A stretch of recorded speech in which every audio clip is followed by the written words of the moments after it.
Well, here at the Brewery Field, I'm joined by Paul Caddis, the Hereford manager. Paul, the first 35 minutes, you were bang in that, and then I suppose switched off a bit for the Glenn Taylor goal. Yeah, it's a weird one to analyse. I thought the first half we were very good. Genuinely did. Thought we passed the ball well. Thought we got into brilliant areas. Thought we caused them a huge amount of problems. Balls across the box. Must have 4 or 5 flashed across the box in comparison to not many from them, and you find yourself 2-0 down. So it's frustrating. Football's all about moments, and in those moments we didn't score, and we switched off with defensively. And unless when you're playing against somebody of that quality and you give them a chance, they'll score. It was curious because you shackled him well until that point, and suddenly he seemed to have the freedom of half the pitch. They're up against 2 really experienced players, one that's experienced at this level and he's had 20 plus goals for 4 of the last 6 years or whatever it is, and then you bring somebody like Gary Medina in beside him who's a seasoned pro in the EFL, so we knew it was going to be tough, but I thought the 2 lads dealt with them really well. Again, I thought, it was frustrating because I went in at half time and I'll be honest, I didn't know where my emotions were. Was I angry? Was I pleased? Was I disappointed? And I think it was just a bit of everything. I was disappointed with the man of the goals. I was angry with the manner of the goals, as I said, but I was pleased with the overall play. But I've said before, football's won in 36 yards. It's won in both boxes, and today we went quite at it in both boxes. The killer one was the one just before half-time, which was a scrappy goal and frustrating, I'm sure, in every sense. Yeah, dropped a man for the second phase, but no, just that way. Theo makes a half-decent attempt to save it, but there's still 2 in the back post, so that was a bit worrying. Not good enough, to be honest, but it's stuff like that it's difficult to try and get your head around, because I don't think we got played through. I go home and I'll look at shapes and how we're asking the players to play, and we open it. I always do every post-match. I open it up to the players. How did you feel? Did you genuinely feel as if you got played through, or how did you feel in the game? And everyone felt in control. I'm not silly though. Listen, the last 25 minutes we could have played to next Sunday and still no scored. That was irrelevant. I don't think it was loads of effort, but no real cutting edge that last little bit. There were some bright spots. I thought Eno in the first half did really well down the right hand side.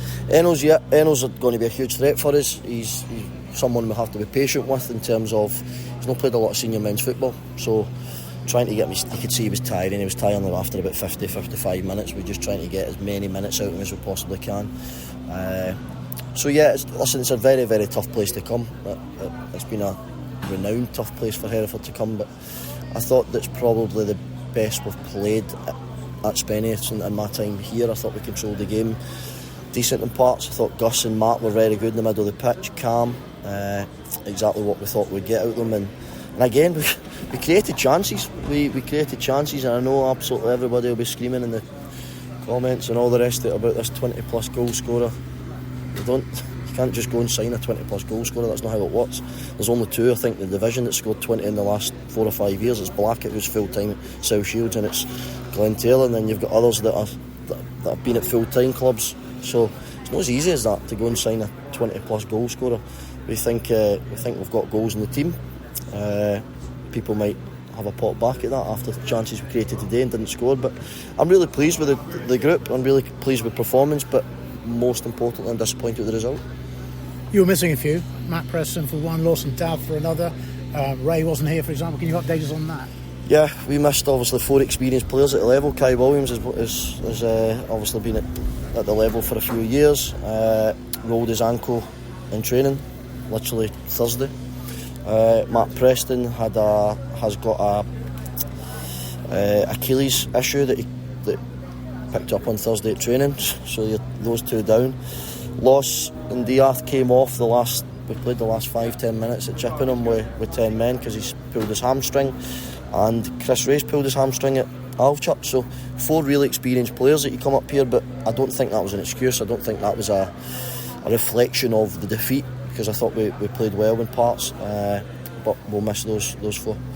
I appreciate to a degree it's how long's a piece of string, but are you like to have any of those available for Kings Lynn? No, to be honest. Maybe Kai Williams. He's rolled his ankle, it's swollen up. He needed the weekend to see if it will settle back down. So possibly Kai, I would say. Lawson Diath, no. Matt Preston, no. Chris Ray, no. Are you able to sort of look at bringing somebody in? No. that's the long and short of it at the moment. No, we're full in terms of where we're at with players, with budgets and stuff like that. We don't have a load that we can go and bring somebody in. We were happy with the recruitment we've done. We are happy with the recruitment we've done. We've brought players in. Listen, I brought 6 defenders in, and I always had it in the mindset that we've almost covered 8 positions, because we've got Mitch, who played centre half today, can comfortably play on the left. Keenan can do the same, right back, right centre half. So no, we probably won't be able to at the moment. We'll hope to.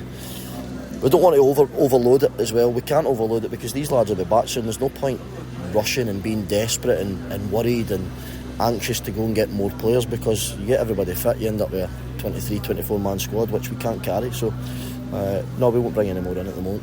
Thanks for your time, Paul. Alright, cheers guys.